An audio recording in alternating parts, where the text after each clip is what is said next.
Act 1. The con. You're not a priest. You've never been a priest. You failed out of seminary at 22 because you couldn't stop stealing from the donation box. But you look the part. Calm face. Soft voice. The kind of eyes people trust for no good reason. So, when the FBI comes to you with an offer, you don't say no. You can't afford to say no. You owe the wrong people $60,000. The deal is simple. Go undercover as a priest in a parish that the mob uses as their personal confessional. Record everything, every sin, every name, every body they buried. They give you a collar, a Bible, and a crash course on how to fake communion. 3 weeks to learn what takes real priests 7 years. Your handler's name is Reeves. She tells you one thing: don't get attached. These people are killers. They just happen to pray. Day 1. You walk into St. Augustine's, a small church in South Boston, stained glass, cold stone, smells like candle wax and guilt. The parish secretary looks at you and smiles. Welcome, Father. The last priest left suddenly. She doesn't say why. You set up in the rectory. The room still has the old priest's things. His Bible is open to Psalm 55. Verse 12 is underlined. It reads, "If an enemy were insulting me, I could endure it.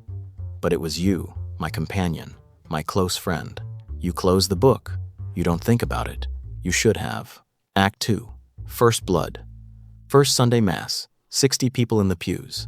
You deliver the homily you rehearsed with the FBI. Something about forgiveness. Ironic. After the service, an old woman grabs your hand and says you remind her of her son. He died young. You smile and feel nothing. Monday afternoon. The confessional. You sit behind the screen for the first time. The recording device is taped under your seat. First confession. A woman who yells at her kids too much. You give her 3 Hail Marys, standard. Second confession. A man who cheats on his taxes. You almost laugh. These are the sins that normal people carry. Third confession. The air changes. A voice like gravel, slow, measured. The kind of voice that's never in a hurry, because nobody dares rush it. Forgive me, Father. It's been 2 months since my last confession. He says he lost his temper. He says a man owed money and didn't pay. He says the man isn't a problem anymore. Your hands are shaking. The recorder is running. He doesn't say the word kill. He doesn't need to. He finishes. You give him penance. 5 Our Fathers. He thanks you and leaves. You sit there for 11 minutes before you can stand up. That night, you send the recording to Reeves. She says, "Good, that's Carmine DeLuca. Underboss, keep going." You don't sleep that night, or the next. Act 3. The Regulars. Weeks pass. The confessional becomes a horror show with a schedule. Tuesday mornings, Tony comes. He runs the crew's loan sharking operation. He confesses to breaking a man's fingers, both hands, one by one. He cries every time, not for the man, for himself. He says God made him this way, and he hates God for it. Thursday evenings, a woman named Maria confesses. She's not a killer. She's married to one. She tells you about the blood on his shirts, the phone calls at 2 a.m., the way he whistles when he comes home from a job. She says she loves him. That's the part that makes your stomach turn.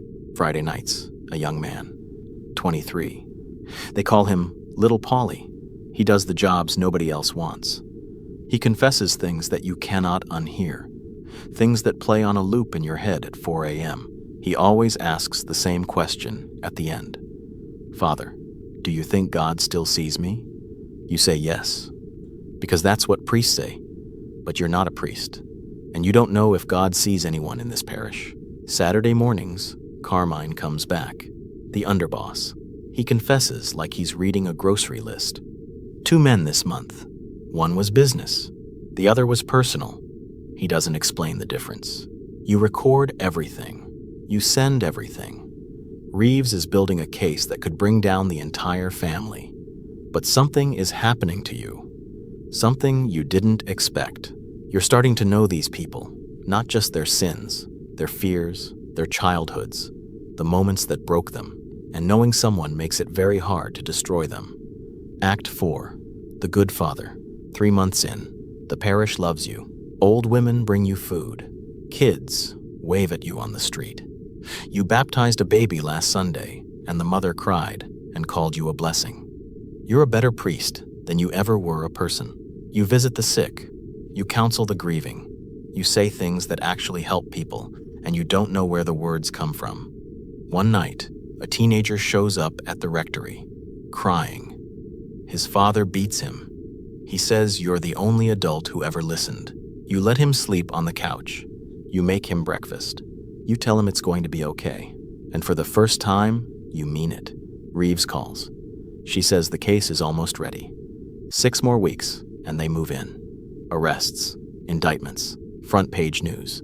She asks if you're okay. You say yes. You're lying. Because the truth is, you've never been more okay in your life, and that's the problem. You're pretending to be someone good, and the pretending is making you actually good. And when the pretending stops, the good disappears. The con is becoming the man, and the man doesn't want to stop. Act 5. The Cracks.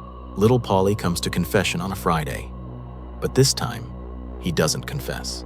He says, "Father, I need to tell you something outside the confessional." He tells you someone is asking questions about you. A man from another parish, checking your background. He says, I told him to stop asking. He stopped. The way he says it makes your blood freeze. You call Reeves. She says, stay calm. Your cover is solid. The FBI built your identity from scratch, but you're not calm, because you know something Reeves doesn't. Carmine looked at you differently last Sunday. Longer, quieter. The way a predator looks at something it hasn't decided to eat yet. Wednesday night. Someone breaks into the rectory while you're asleep. Nothing is taken, but your desk drawers are open. The recording device is still hidden. They didn't find it. Or they did and they want you to think they didn't. You start sleeping with a knife under your pillow, a priest with a knife. The irony would be funny if you weren't terrified. Sunday Mass. You look out at the congregation. 60 faces. Some of them might be here to worship. Some of them might be here to watch you. You deliver the homily. Your voice doesn't shake. The con artist in you is stronger than the fear.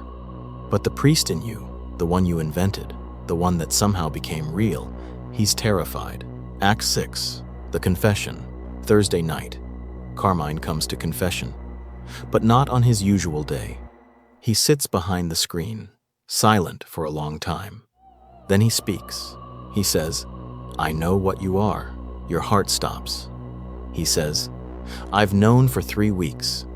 My people found the priest you replaced. He's alive, living in Florida under a different name. The FBI relocated him. Your hand is on the knife in your pocket. Your other hand is on the Bible. He says, You're wearing a wire right now, aren't you, Father? You don't answer. The recorder is running. Then, he says something that breaks you. He says, I'm not going to kill you. He says, You're the first priest in this church who actually listened. The last 3 were real priests, and they were terrible. You're fake, and you're better. He says, I'll give you 24 hours. After that, I can't protect you from the others. He stands up. He says, For what it's worth, Father, I think God does see you. He walks out. The door clicks shut. You sit in the confessional, the knife in one hand, the Bible in the other. 24 hours. Act 7. The Choice.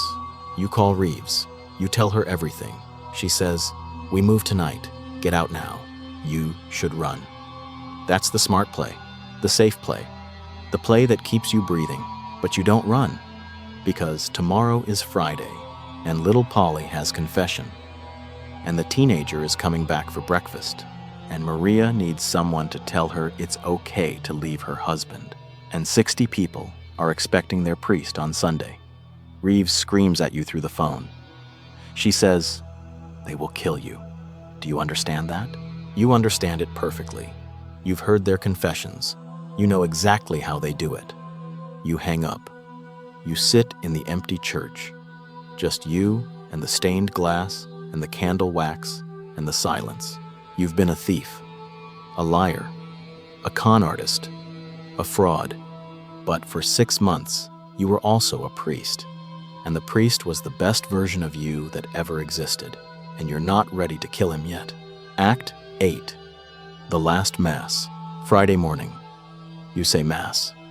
The church is full. Carmine is in the 3rd row. He looks at you and nods. Once, the clock is ticking. You deliver the homily. No script this time. No FBI-approved words. You talk about masks, about how everyone wears one, about how sometimes the mask becomes more real than the face underneath. You say, the worst sinners I've met in this church are also the most honest, because they come here and take off the mask, even if it's just for a few minutes. Carmine looks down at his hands. You say, and maybe that's what grace is. Not being perfect, just being honest about how broken you are. Maria is crying in the 5th row. Tony is staring at the ceiling. Little Polly is looking at you like you're the only real thing in his world. After Mass, the teenager hugs you. He says, "You saved my life, Father." You hug him back. And for the first time since you walked into this church, you cry. That afternoon, FBI vehicles surround the parish. Agents in tactical gear flood the street. Carmine is arrested on the church steps. He doesn't resist. He looks at you one last time. He mouths 2 words, "Thank you." Tony goes down screaming. Little Polly goes quietly. Maria watches from across the street, holding her children. Reeves pulls you into a car. She says, "It's over.